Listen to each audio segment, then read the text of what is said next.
This is episode 6 of the series From Chaos to Calm. And with each episode, we've explored the reality behind the recovery journey, the mess, the hope, and all things in between. Today, I want to talk about some of the emotional tolls families face: compassion fatigue, depleted self-care, and the rocky road to rebuilding trust. If you're supporting someone through addiction, you know that recovery isn't just their story, it's yours too, often happening alongside exhaustion, doubt, and a longing for repair. Let's start by naming the reality. Supporting a loved one with addiction can leave families emotionally devastated, a condition called compassion fatigue. Research by Dr. Charles Figley and Dr. Carla Joinson describes compassion fatigue as exhaustion, body and soul, after too much exposure to someone else's suffering. It sneaks up on partners, parents, and children, especially when trauma accumulates or hope feels thin. Family members sometimes push so hard to help that they don't realize their own exhaustion or sadness until they're overwhelmed. You might find yourself unable to feel anything at all, uncertain how to recharge, or even feeling guilty anytime you tend to your own needs. One parent shared with me after her own lived experience, "I reached a point where I just broke down in the grocery store. I couldn't focus, couldn't decide on dinner.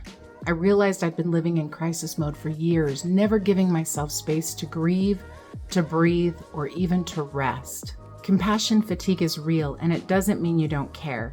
It means you need care too. So what does compassion fatigue look like in everyday family life?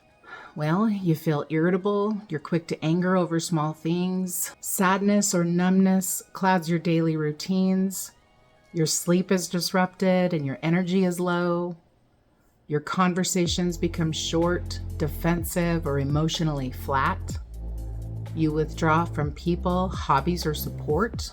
If these sound familiar, take seriously what research and countless families have found.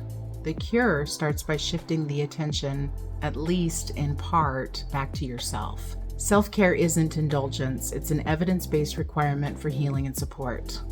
The clinical definition is deliberate action to improve emotional, physical, and relational well-being. That means scheduling rest, creating pause spaces, and making room for comfort and connection. Families often skip self-care out of guilt. One listener shared, "I felt like taking time for myself was selfish. Then my therapist reminded me that burnout would only leave us both alone." Research from the Journal of Groups in Addiction and Recovery underscores that families who practice healthy self-care, not just individually, but actually together, see less burnout, improved mood, and stronger relationships. So let's focus on the basics first: sleep, hydration, daily movement, time alone, and supportive conversations. Rituals can help too, of course: journaling nightly, walking together, practicing quiet gratitude. There is wisdom in choosing rest and not just relentless action. Let's pause to hear how self-care can shift the journey. One parent found solace by creating a memory box for a child lost to addiction, connecting with others in grief, adopting a dog for comfort, and finally learning that stepping back to recharge was not abandonment but survival. Another family member shared, "At first I thought joining a support group was giving up, but in those meetings I found the courage to say, I need help too. From there, my patience grew, hope became possible, even in small doses." If you're reluctant to take space, remember, self-care gives you the strength to respond with compassion and not just fatigue. So why is self-care so tough for families of people in recovery?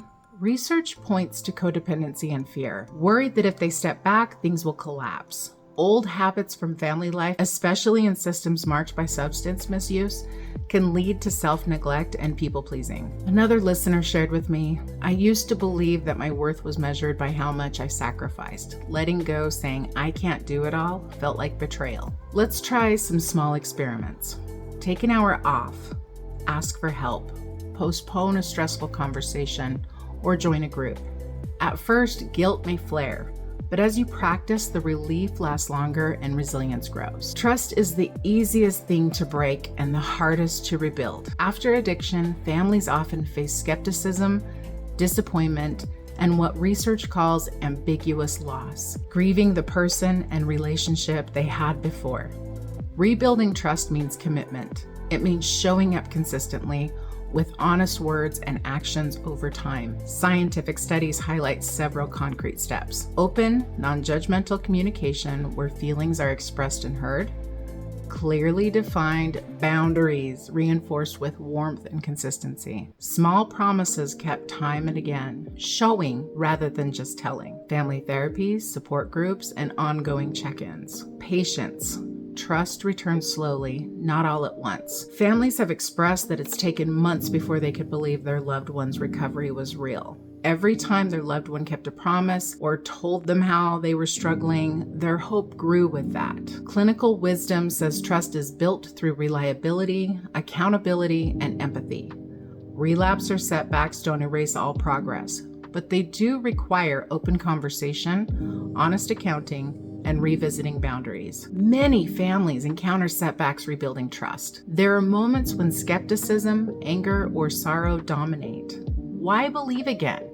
How many promises have been broken? Some family members remain guarded, holding on to resentment or waiting for the other shoe to drop. Therapy and research agree. These defenses aren't stubbornness, they're signs of deep hurt. We want to trust our loved ones, but memories of stolen money and broken promises keep us distant.